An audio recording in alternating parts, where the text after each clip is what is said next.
Welcome to the Real Money Show. Uh, Edward Griffin, author of It Came from Jekyll Island. And it's so great to have you on the show. I have been a huge fan of yours for a very long time. Actually, if you don't mind, I'd like to start with a quick story. I I read don't your mind it book at in, all. Hope it's a good okay. story. Yeah, so I read your book in, I want to say around 2007. And I remember, especially at the end of the book, you have sections where you were saying, well, here's what I think is going to happen next, and how they're going to use a crisis. And 2008 came along, and Hank Paulson gets up in front of Congress and says, we need more power. And I'm thinking, oh my, this is exactly what he wrote in the book. It's exactly what he said they were going to do, and they did it. They asked for more. And um, I mean, the book itself was amazing in reading it and everything that I learned from it. Um, but yeah, you were right. You were definitely right. I'm sure that's something you've heard a lot over the years. Well, I have, yes. And it's not a particularly pleasing thing because I was right, but that means that the world is going to hell. And that's not a happy reality. So it's nice to be right, but it's not nice to be right about such a grim topic as that. Well, I But do want to ask some. I have to say, yeah. Well, let me just say that, yeah, I do get that comment a lot. People think that I've got some kind of a crystal ball, but it's not hard. It's not hard at all to predict the future if you sort of think about it. If we know where we are really, if you have a realistic grasp of where you are in a situation, and if you also remember where you were, maybe 5 years ago, and you can draw a line, a mental line between those 2 points. And you can say without much fear of certainty that unless there are changes, substantial changes in the forces acting on this situation, that line is going to continue pretty much in the same direction. And so you just project it out and say, where's this line headed? We were here 5 years ago. Now here's where we are now, and not looking good is unless there's some changes that we're going to continue going in the wrong direction. So it's very simple when you just look at it objectively. Well, on that point, speaking of things moving in a certain direction, since I read the book and watched what's been going on, and I'm interested in your opinion in what you're seeing about this, but I see people learning more and more about what you've been talking about, the Fed being private and cabal and what its purpose really is. How have you seen over the years the growth of the awakening of what this financial system is all about? Well, I have seen a marked change in the awareness of the fact that the Federal Reserve is not our friend. People are becoming very angry at the Federal Reserve. And that is good, because prior to that, life was so comfortable that nobody cared. Federal Reserve, who cares? That's not a government agency or something. Let's talk about something interesting. So when things start to go south and the wheels come off the wagon, people start asking, well, what happened? What happened? Who's responsible? They want to, put the blame on somebody, of course. And so they say, oh, the Federal Reserve must be doing this because of, well, a lot of people are aware of that. And so it became a topic. It became a political topic. When Ron Paul ran for president, he talked a lot about the Fed. And for the first time, a critical view of the Fed was injected into the mainstream discussion. And so people said, oh, the Fed, the dirty guys, we don't like them. And we're going to abolish the Fed. That was all good. But they didn't understand what the Fed was. And they didn't understand that they could abolish the Fed if they wanted to. And if they just turned the same powers that the Fed had over to the Treasury, we wouldn't have gained anything at all. We still have the cabal at work. They just put on a different mask. So they weren't. So the disappointing part is that although we get a rising awareness that the Fed is not our friend, most people still don't understand how it works, and they're apt to fall for solutions that are offered by the same people who are running the Fed, and it won't help at all. For example, I think they're trying to I know they're trying to destroy the currency, the present currency, so that it'll just collapse and people will be stuck and looking for something different, something better. And of course, they've had in mind for a long time this different, better system, and now they're calling it the central bank digital currencies, a digital currency that'll be completely programmable by the government and by the banks, and it'd be the end of freedom. And that what they're trying to do is make people so upset with the Fed, they'll say, let's abolish the Fed.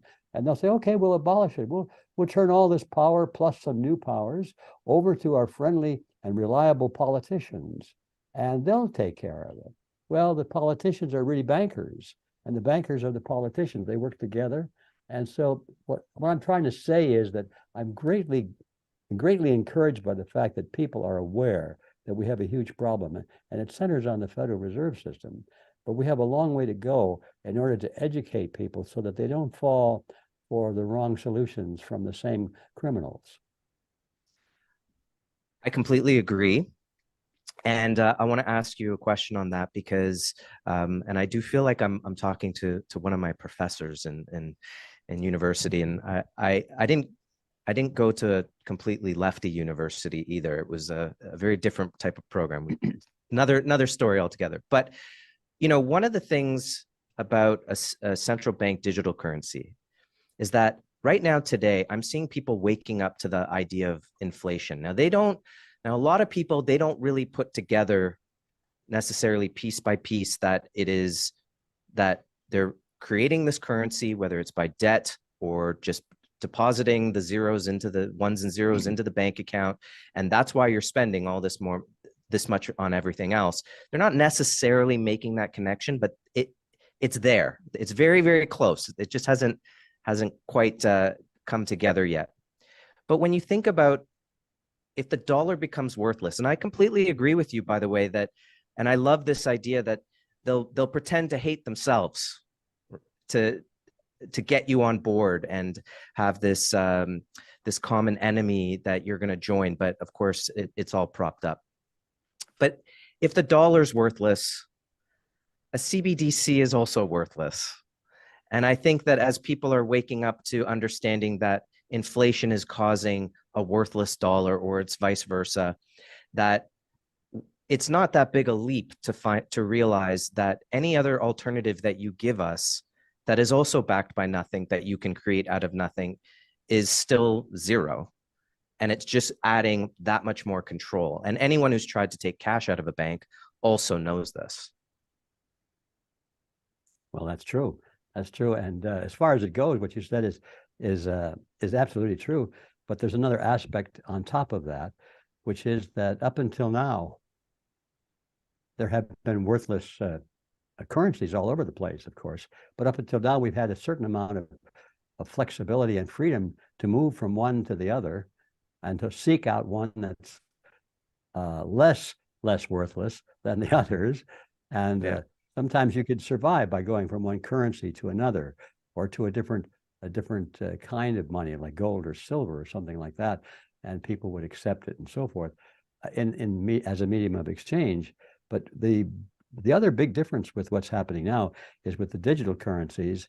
The plan, of course, is to get rid of all other forms of money, and you just won't have any other forms.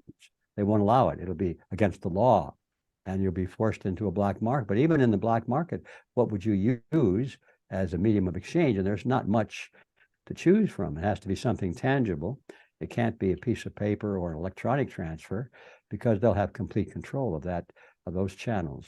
So it's a grim situation, because we will, for the first time in history, have no other place to go. Yes. But on the other hand, I'm going to stay positive, which I think ultimately you are too. Yes, People are waking up faster than ever before in this regard. Well, that's true. And so if I may be a little cynical, I would say, so what? They have no power. It's like Gulliver in Gulliver's Travel. He wakes up and he's tied down.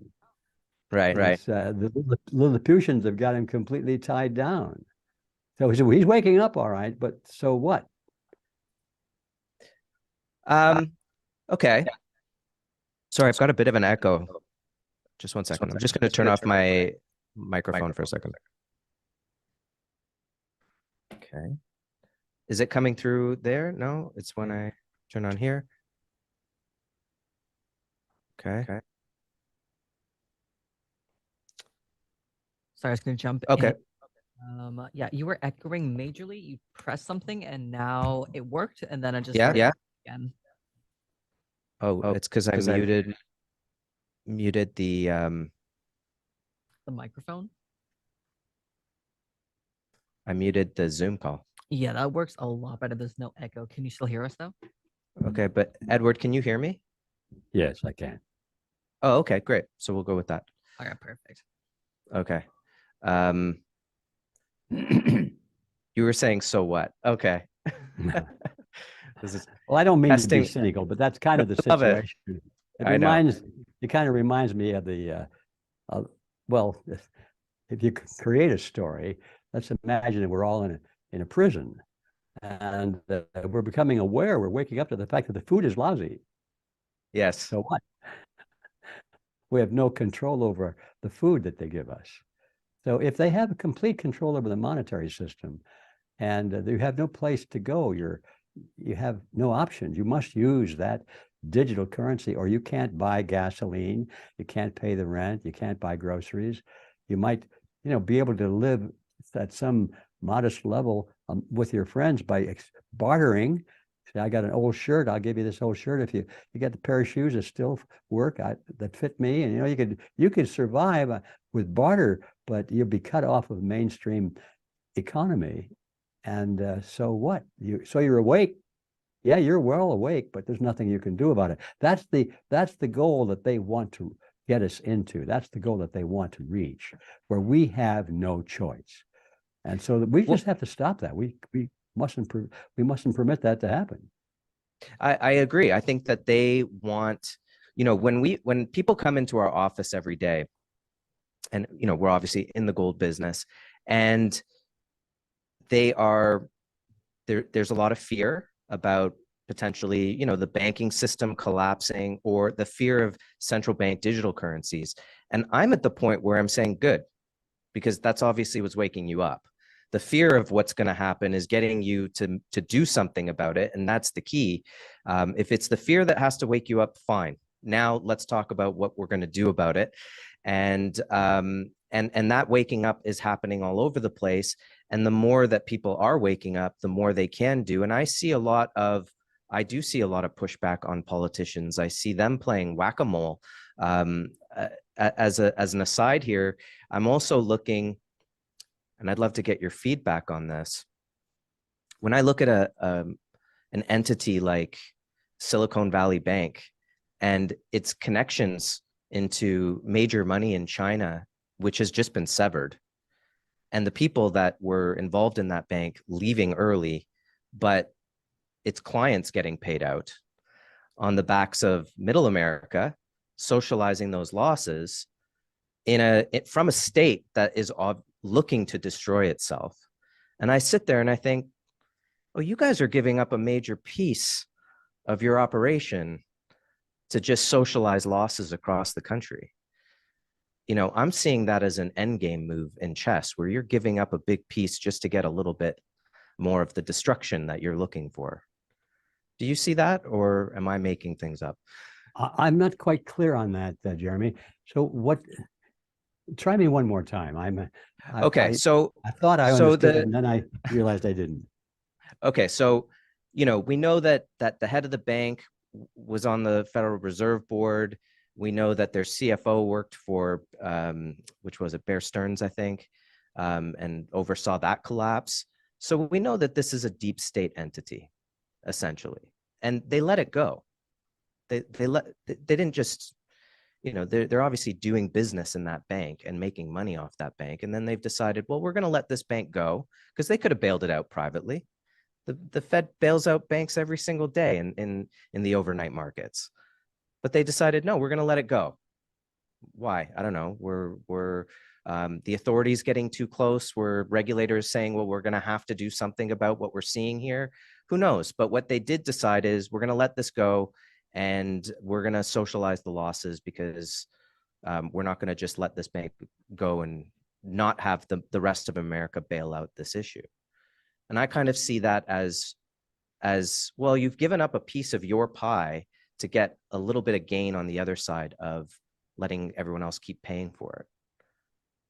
Now I understand. That's a really good question. And to be honest with you, I haven't given that a lot of thought, but it seems to have clear-cut edges on the issue.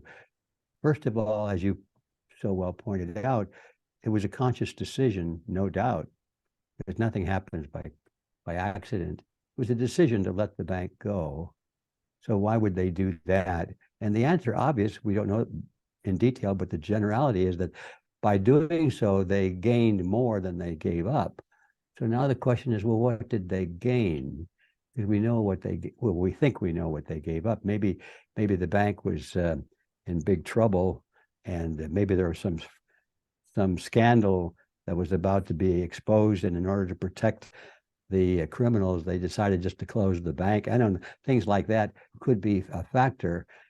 We don't know, but maybe they were trying to trigger panic on the part of the American people to get bank runs going, so that they would have a chance to use the domino effect, so they could say, well, the people closed down the banking system. Now we're ruined. Look at these stupid people, what they did. And now we got to have that digital currency for sure. I think it's probably in that category. But to be honest with you, I really don't know. I'm just speculating, and I'm just trying to formulate an answer. So I'll go back to the safe part, which is, whatever it is, they decided that what they would gain is greater than what they would give up. So what would they gain? And I think it's clear that what their real dream, their real goal, is to get the digital currency going. So I'm going to guess that they did this because in some way, doing so advanced the motion toward the digital currencies, the central bank digital currencies.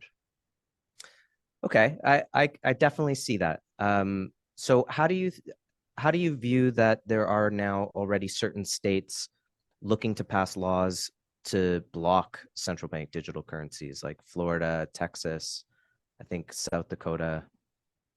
Mm-hmm. Well, I'm very happy about that, because that is a very positive and constructive move. I think if anything's going to save the system or rebuild the system, and I don't think it's too late to save it, it's already gone. So if there's any way that they're going to rebuild the system, it's going to be at the state level. The federal government is so far gone. In fact, it is the driving force of destruction right now.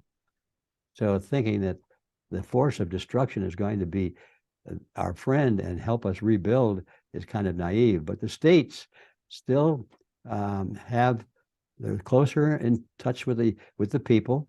They still have the constitutional authority to do anything they want to in this field. They're not limited by the Constitution. In fact, they're empowered by the Constitution. Their only limitation is that they can't make anything except gold and silver coin money. That's not a bad limitation. One of the great little clauses in the Constitution. States can issue their own money, but it's got to be gold and silver, guys. So, hooray!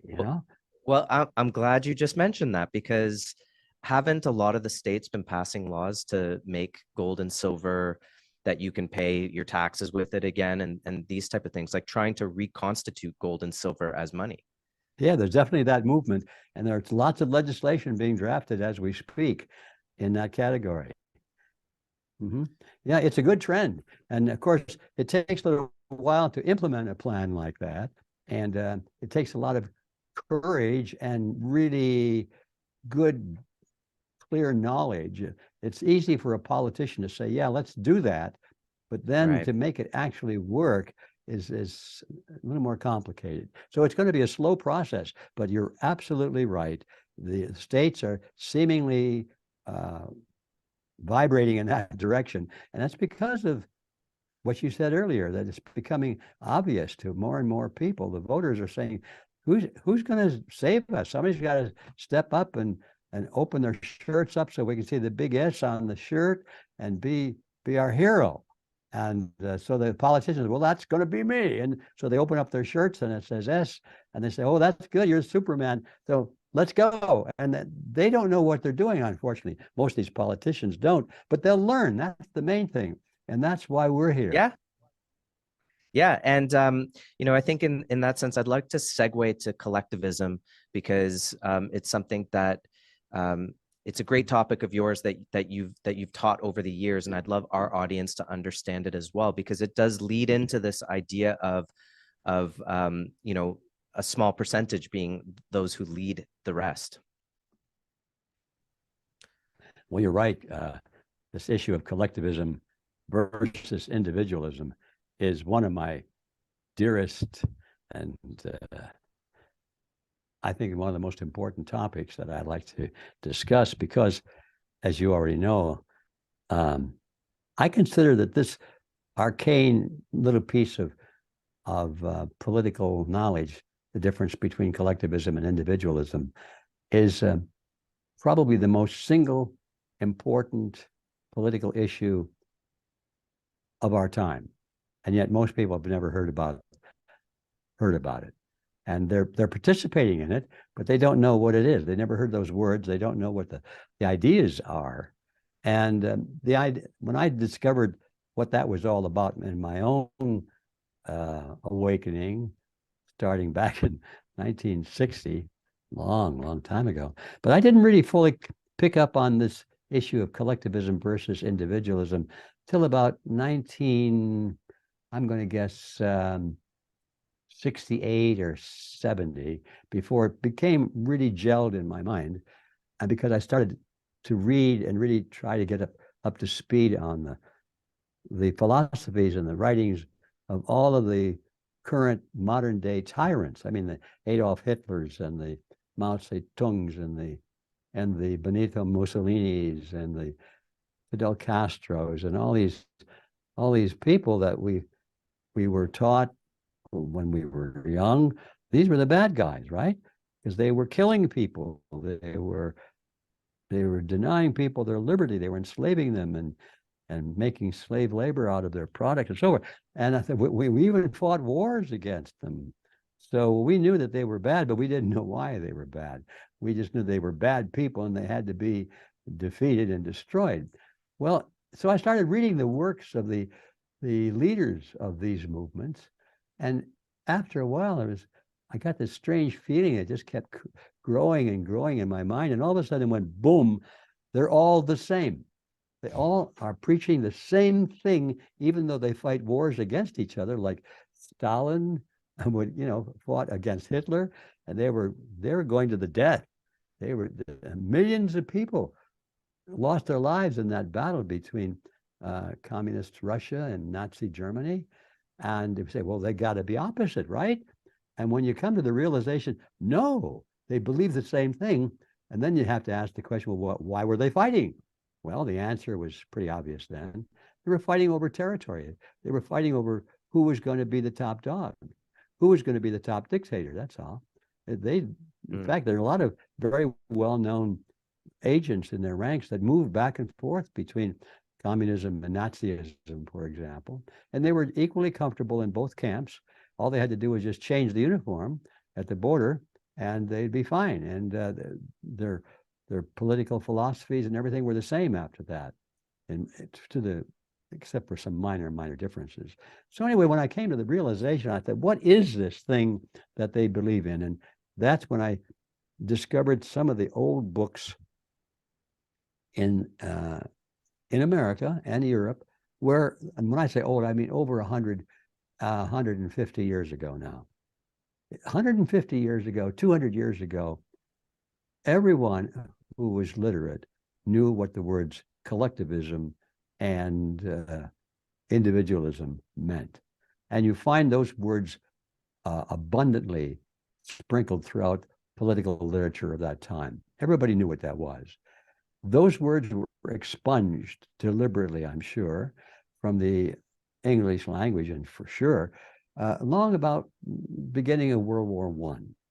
And after that, by the time you got to World War II, there was no mention of any political discussion that you can find where they talked about individualism versus collectivism, unless it was in the works of Marxists who didn't talk about collectivism, but they talked about individualism, and they tried to make that sound as though it was a selfish thing. Oh, these individuals are just worried about themselves. They don't care about anybody else either. They think they're the center. Well, and so forth. Oh, that But the that point I'm sounds like trying to Canadian make, politicians. yeah, yeah. And so, but when I finally realized that these were real words and they had real definite meaty meanings, I thought I was amazed. How come they didn't teach that to me in school? So then I became a crusader that I've got to let it be known. So here's the bottom line. In today's world, if you eliminate the parts of the world that are still living under theocracy, and that would be largely the Middle East and in some places in Asia, where governments are considered by everybody involved there to be extensions of God, and the rulers are representatives of God who are there to administer God's will and his rules. Remove them for the moment from the discussion, because that's still very much a part of a large part of the world. But in the Western world, and most of what we call the developed nations, and the ones that are causing all the trouble or having all the trouble are not in that category. They are collectivist. And so let's talk about what that means. They believe that the group is more important than the individual, and that the individual must be sacrificed, if necessary, for the greater good of the greater number. That, in a sentence, is the hardcore belief system of all Nazism, communism, fascism, all of the, the left-wingers believe it, the right-wingers believe it, the Democrats believe it, the Republicans believe it. It makes no difference. All of the governments of the world today and all the social systems that are what we might call officially designated and understood believe that collectivism is the ideal, and they built their political and economic systems around it, that the group is more important than the individual. So as long as you believe that, there is no hope, because all that is necessary is for a despot to come along. He's a good, let's say he's a good public speaker. He's a rabble rouser. He can get people angry and emotional. And you can say these individuals have so much wealth, and they'll talk about the bankers, for example. And they'll say those bankers, darn bankers, look, they live in luxury, and these politicians, they live in palaces, and we're down here struggling. Why, that's not fair. And what we need is a social system that will redistribute the wealth so that everybody has, a good standard of living. And so they get into the emotional side without any knowledge of the historical consequences of what they're talking about. It's just what do they have to say to feel good? What do they have to say to get votes? What do they have to say in order to be popular? That kind of thing. That's what the system is built on today. So anyway, the deeper I got into it, Jeremy, is that I realized that the world is going down the tubes because literally all of the nations have adopted collectivism as their unofficial ideology. And I was taught that in school, by the way, at the University of Michigan when I went through there. I thought it sounded like a good idea. From each according to his ability, to each according to his need. That's a communist slogan, Marxist slogan. It sounded good to me, I spent some time at the communist bookstore in Los Angeles reading all their books. I got all their slogans. And I have to say, unless you got a little coffee in you and you're awake, you can fall for some of those slogans because they're very appealing, Put an end to racism and war and help the poor and the needy and all of these things. And said, yeah, I'm for that. And, you know, save the environment or whatever. Well, all the good things that you want to see happen, let's have the government do it. And that means that we, the politicians, will get the power and the money to do all the good things that need to be done. And you just better listen to what we have to say, because we're good guys. We're doing the right thing for you, for society, and all the people. And if you just think you have a personal interest that's not being served, forget it, Charlie, because that doesn't count. And so I'm taking too long to answer this question. Collectivism is that idea which I just described, and there are a lot of other things about it. First of all, and I made a list, Jeremy, at the time when I was really learning all of this. I started making a list of the principles that I found in common between the communist and the Nazi literature. That's how it all started. Okay. And this, you know, not from each, but from this concept of the group is more important than the individual was the number one thing that was very clear to me.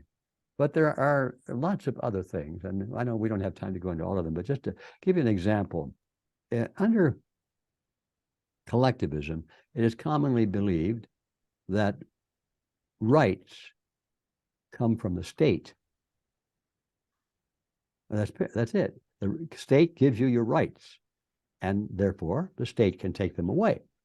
That's the problem. With individualism, it's commonly believed, that's the default belief, is that the rights come with the individual. You're born with rights, inalienable right, God-given rights, if you will. And that the purpose of the state is not to grant you your rights, but to protect your rights. The big difference in understanding. And but people don't think about those things. They think, well, yeah, I have a right to a job, right? Really? You have a right to a job? It means you have a right to do something and there's no economic need for it. There's welfare. You have a right to health care. Where'd you get the right for health care? Or what's You happening have in the right France to right now. You have demand the the right to services of retire at a others. certain age. A right to retire, yeah, right to have a nice house and a car and you know, the old joke about a chicken in every pot and a car in every garage, you know. So that's the idea. So I started making a list of these things. Another element is that under collectivism, it is commonly believed that if something is worth doing, and it has social value or economic value, that we should force people to do it. We shouldn't give them the choice, because they might not make the right choice, you see. We who understand these things, we who know what is the right choice, we'll just have to force people to do what they should do, because the idiots don't understand as much as we do. We've been to college, you know, we read the books. And so we're going to pass laws. It's a famous idea, you know, a seatbelt law, for example. Collectivists would say, yes, seatbelts are necessary. It saves lives. You should wear a seatbelt. It could save your life. So if you're stupid enough not to wear a seatbelt, we're going to put you in jail. We're going to punish you and fine you. And so the individualist says, yeah, we think seatbelts are important too. In fact, I recommend everybody that they wear seatbelts. I tell my kids to wear seatbelts and so forth. But I'm not going to put people in jail because they don't. If they are stupid enough not to wear seatbelts, well, that's their decision, because I believe also in liberty. So things like that. There's a long list of these things that are important mindset issues that you can spot a collectivist from an individualist pretty quickly in a conversation. Be walking down the street. I had a very good friend, by the way. I had to tell you the story. A neighbor that became a very good friend of mine, and he was a collectivist from top to bottom. He didn't even know it. We'd be walking down the street, and there was maybe a cigarette on the sidewalk. He'd say, "Look at that cigarette on the sidewalk. There ought to be a law against that." You know, Right. Everything that he wanted to see that done ought to be a law. That was his default solution: a law to force people to do what they should do and not do what they should not do. So it goes on, and in summary, the issue of collectivism versus individualism, if it were understood, in my experience, I found that very, very few people didn't sort of open their eyes and look me in the face and say, I'll be darned, I'm an individualist, and I didn't even know it, because they never Right. thought these things through. So I think that our job of spreading the word about the value and the necessity of individualism as a foundation for liberty is very, very important, because unless people realize that it is the desirable ideology and collectivism is the road to tyranny, you cannot have collectivism without tyranny. Once people understand that, the political climate will change, and we won't even have to talk too much about the details, because the principles will be fundamentally changed. So it's one of my, yeah, you're right, it's one of my major missions in life. And I have to say that I'm very pleased in the last few years, especially, to hear the words collectivism and individualism spoken in newscasts and in articles and in books. It's just becoming back into the language. And I'm just so thrilled, because I know if people are using those words, chances are they also know what they mean.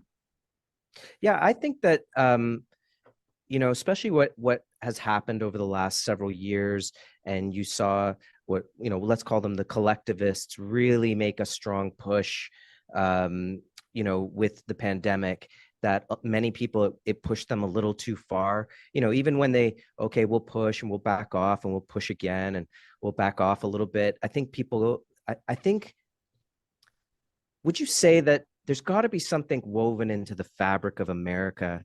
You could bring in as many immigrants tomorrow as possible, but there's just too much history of that individualism there at a core that they eventually wake up to, and that is being woken up to.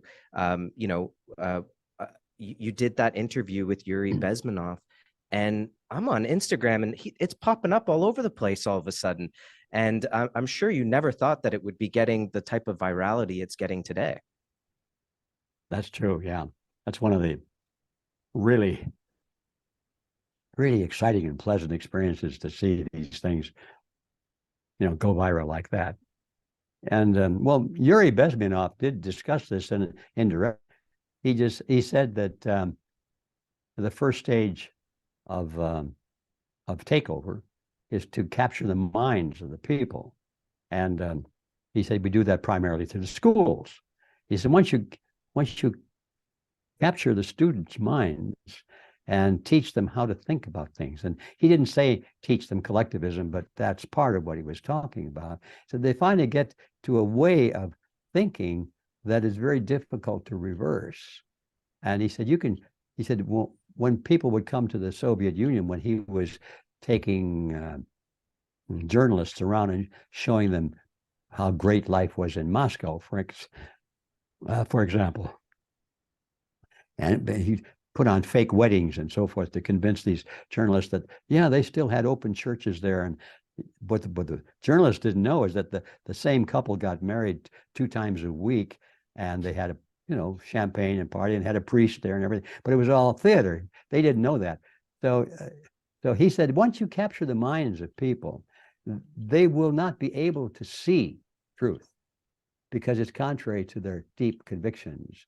And he said, you can show them. He said, I could take them to a concentration camp after that and show them all the misery and the death and the torture. He said, they would not believe it.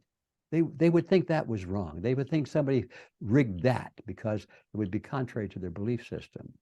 So at the same time, Yuri was saying, yes, that's it's true that that people couldn't be shown the truth. But he's saying if you don't catch them pretty soon in their lives, it may be too late, because they just won't be able to accept it, the truth, when they do see it. So that's the race against the clock, in a sense, that we are facing right now, because more and more kids are coming out of the educational systems. They're not educational anymore. They're indoctrination centers, and that's a fact.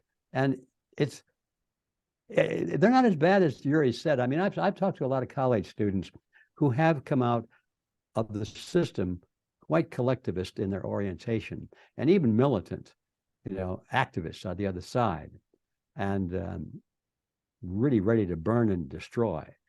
And those are the hard ones to reach. But the ones that just sort of ideologically go along, as I did when I came out of school, are easy to reach because it's not embedded yet. It's just like, oh, yeah, I accept it. But they never had to debate it. They never had to take an exam on it. They never had to study it, like they do now in school. So Right. back to your point, yes, it's really exciting to see people, recognizing the things that we're talking about and coming up in strange places that you wouldn't expect to see them. For example, there's well, I guess it's the biggest, what do they call those gaming companies? What do they call those? You're always playing games, and gaming is a big world. I don't know much Right. about it. What do they call that? I wish I could say I did too. Well, anyway, I think, Yeah. gaming is a big thing. These gaming countries Yeah. companies make a lot of money, and they have millions and millions of followers that play those games, and they Oh, know I all see. about them. And anyway, one of them came to me and asked if they could contract to use part of Yuri Bezmenov's presentation in the game. I thought, Wow. are you kidding? And they Were did. they trying to subvert it or? Oh no, they did. It's done. It's out there now. It's out there Okay. now. Yeah, you can. In Wow. the promotion for it, you can see Yuri Bezmenov sitting next to me, talking about what I just said. But I think that I really do see that the more it's pushed, the more people are pushing back on these things. The whole idea of these companies, and going back to Silicon Valley Bank, they were involved in ESG and all of these woke policies, and it bankrupts them. And you're seeing this more and more, and people are unsubscribing. They say, you know what, I don't like the type of content that's being put out on Disney. I'm going to unsubscribe. I don't like what I'm seeing on this channel. I'm going to unsubscribe. People, the thing that I'm witnessing is people are waking up to what's happening. They're seeing especially with inflation, they're really seeing it in their pocketbooks and asking the questions and seeing how much can I really trust the banks? And again, that's why I don't think CBDCs have a big chance, because they already don't trust the system. How are they supposed to trust additional people in that system? Because you can see how sped up this is. It's like, I remember 2008. Sure, there might be 25, 30% of brokers out there who've never seen a crash or never saw Hank Paulson talk to Congress, but there's a whole bunch of people who have. And so they've really sped up this whole process. And what I noticed, though, is that the people who are waking up, they're maybe not as, for lack of a better word, plugged in, because the mainstream media still has control of that box in your living room. And while there's more alternatives out there, there's Truth Social, there's Telegram, the control's being grappled away from what, let's call them the collectivists. But they're still kind of dooming out, which is something that that was discussed in your interview with Yuri, this idea of demoralizing people. But they're waking up, but they're somehow still a little demoralized by it all, because they don't quite have the access to the type of information that that you and I are discussing today, which is why an interview like this is so important for us. What are your thoughts in the sense of the kind of get woke, go broke is not working? Like, the collectivists don't seem to be winning in that regard. Well, I agree with you in that regard. The collectivists really, they win a lot, but they don't win on the basis of crossing the finish line. They win on the basis of moving the finish line There you go. closer to them.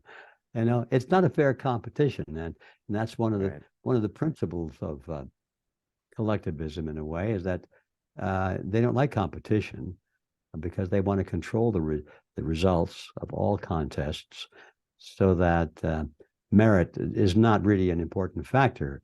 It's things like a desire or justice or some goal that has an ethical value. And that's the only merit that they want people to consider, is the merit that they voice. So that's one of the reasons they hate competition, because they don't like winners to be anybody except whom they choose. And Yeah, so I anyway, think back to your question. Yes, I agree with that totally.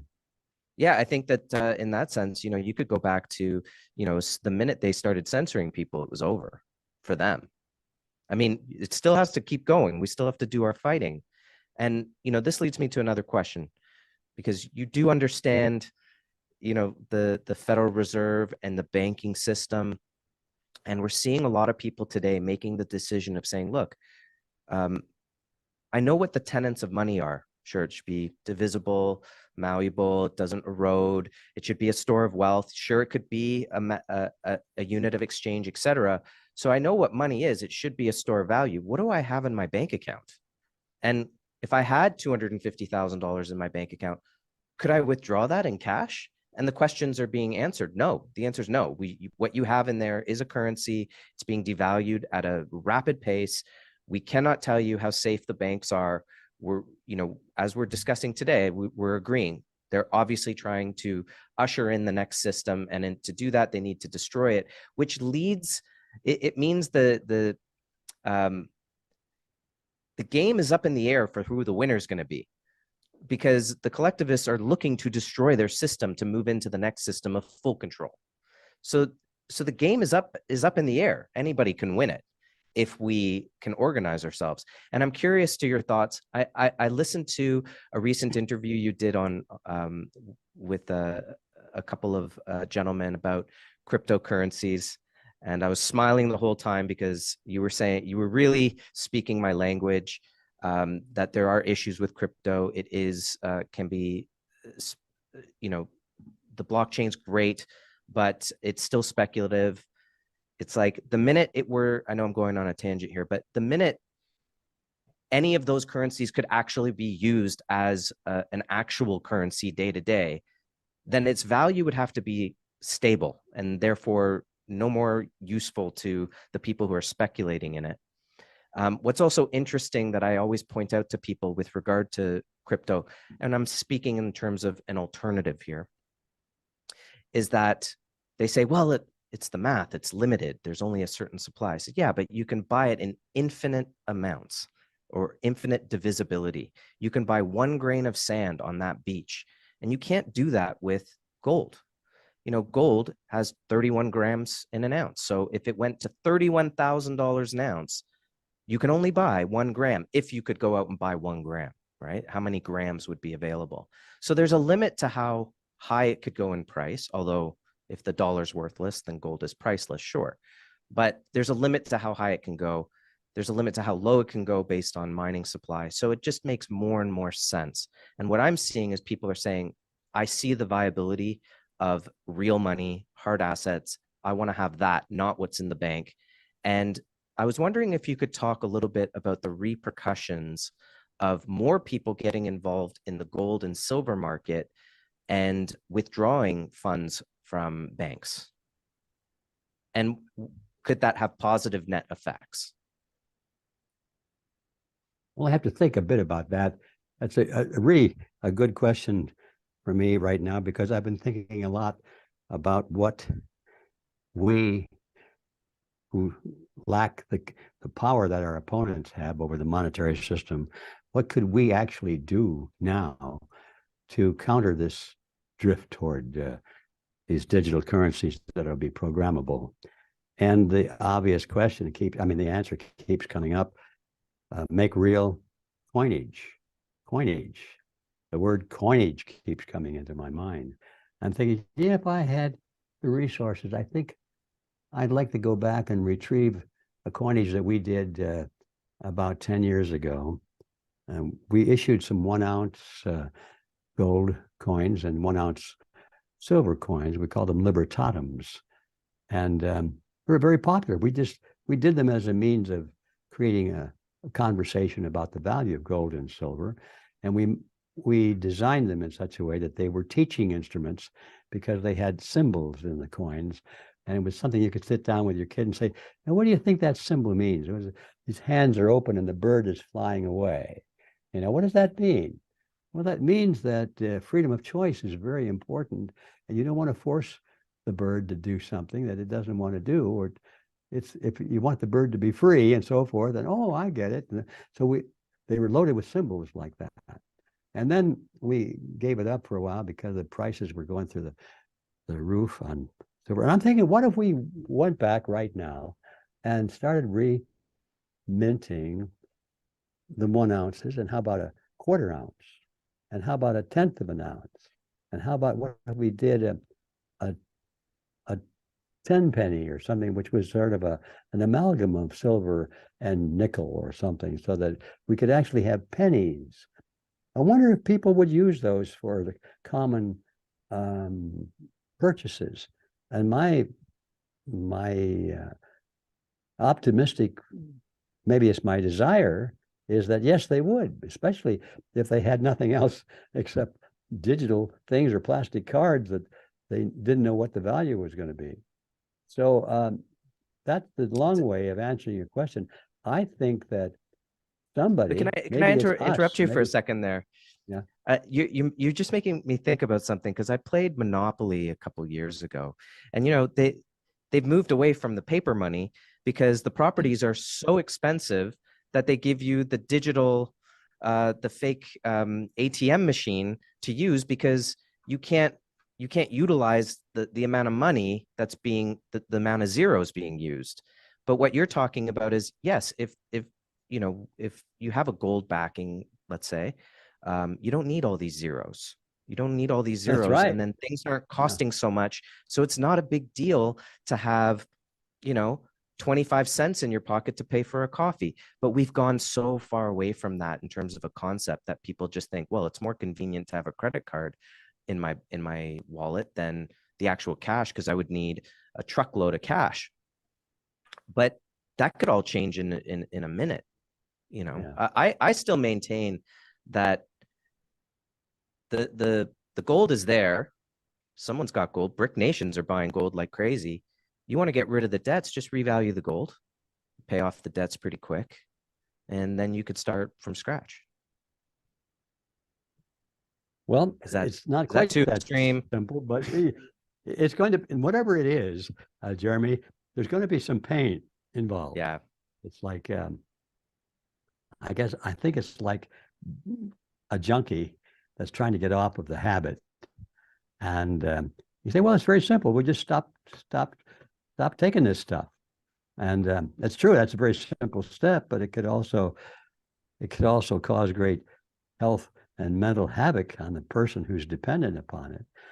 And if we do drastic action, which really needs to be done, it would destroy most pension plans, which are based on fiat money, and people's retirement and Social Security would stop in a heartbeat, and it'd be havoc. It'd be painful. And so that's the problem with any solution. Everybody wants a solution that will be painless. What can we do so that we can just come out fine, and we won't have to pay the consequences of all this dope we've been taking? And unfortunately, that there's no way. But there is a way to come out the other side and survive and lead a very good life after that, if we just buckle down and say, okay, these are the consequences. Let's work and get out of the mess we're in. It's a unpopular point of view, but I think it's the realistic point of view. So can you tell us a little bit about what you're working on currently with Red Pill University, and are you still doing expos? Are you still getting the word out on how people can beat this collectivist attack? Yes. Well, the answer to all of those questions is yes, yes, yes, and yes. And we're trying to ramp up on everything we're doing because of, as we've been talking about, we're running out of time. So we have to figure out ways to do it better and bigger and faster. So the Red Pill Expos are very popular. That was a sort of a gamble in the beginning. We didn't know if people would take them seriously. We I was kind of afraid that they would, people would think, oh, this is just some kind of a pop culture thing, red pill, take the red pill, see life the way it really is, and so forth. They might not take it as a serious move. Fortunately, they are. They can see the parallels between the story and the Matrix and the red pill, and seeing reality versus illusion. They see that and they lock onto it. And it turned out to be a very good move on our part to experiment with that theme. And so that is turning out to be very popular. Our Red Pill University is under expansion right now. And I'm working personally very hard on opening up campuses of Red Pill University. Our goal here in the United States, never forget this is a global movement, so it's similar in other countries as well. But in the United States, our goal is to have at least one campus in every county. And some of the more populated counties, we may have several campuses. A campus is merely a collection of activists, of people who know the things that we're talking about and who decide that they want to make a difference in the world. And they recognize that to rebuild the system has to be from the ground up, not from the top down. It's not, we can't change the system by saying who are you going to vote for president or what political party you're going to support. You've got to start at the grassroots level and take control of your city council, take control of your county board of supervisors, make sure that the sheriff understands the Constitution, the board of education. You've got to build from the ground up. And it's relatively easy and fun to do, by the way, because we've been experimenting with that. And it's actually fun to see how quickly and easily a small group of people, and by that I mean a dozen people, can literally shake the tree at the county level and make things happen. And you feel that you're powerless all alone, and that's true. But once you get together with a few other people and you have some strategies in place, like we were talking about, well, we're not talking here about it, but we do at the campus level. What issues do you have? How do you enlist the support of the community? Things like that. Once you have your strategies firm, it's easy to enlist the support of hundreds and even thousands of people in your community on behalf of certain issues. And those are the issues that we focus on that lead to exposing the politicians who are on the wrong side of the issues. And that leads to getting right people into those positions.